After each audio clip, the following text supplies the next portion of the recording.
আচ্ছা ভাইয়া, আমি আজকে তোকে একটা গল্প বলবো, তুই কি শুনবি? কি গল্প বলবি? তোর গল্প মানেই তো একটা বাকোয়াস গল্প। শুনেই তো মন মেজাজটা গরম হয়ে যায়। আরে বাবা শোন না, ভালো তো লাগতে পারে তাই না? না শুনেও তো কোনো উপায় নেই। সারাদিন কানের কাছে বক বক বক বক করতেই থাকবি। আচ্ছা বল, কি গল্প বলবি বল। গল্পটা হচ্ছে একটা চাঁদের বুড়ির গল্প। দিলি তো মোটা গরম করে। এসব বাচ্চাদের গল্প শোনার মতো কোনো সময়ই আমার কাছে নেই। আরে ভাই শোন না, অনেক ভালো তো লাগতে পারে তাই না? আচ্ছা বল, কি গল্প বলবি শুনি।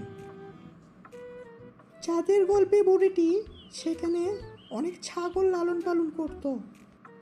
ধুর, কি বলিস? ওখানে ছাগল কই পাবে? তাদের গল্পের বুড়িটি ছাগল কই পাবে ওখানে? তুই যেটা জানিস না সেইটা নিয়ে কথা বলবি না, চুপচাপ আমার গল্পটা আগে শোন। আচ্ছা বল, কি গল্প বলবি শুনি। চাঁদের বুড়ি গল্পে বুড়িটা একসঙ্গে অনেকগুলো ছাগল পালন করত। তো হঠাৎ করে একদিন একটা ছাগল মাটিতে পড়ে যায়। বলিস কি? তারপর কি হয়? বলতো বলতো। তারপর বুড়িটি মন খারাপ করে বাকি ছাগলগুলো একটা লোকের কাছে বিক্রি করে দেয়।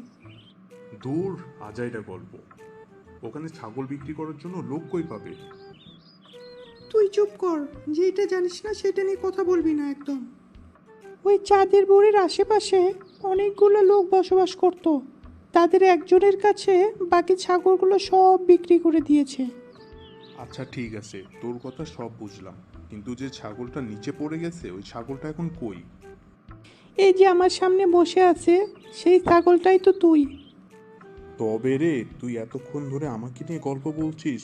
শয়তান বেরি, দাঁড়া, তোর খবর আছে।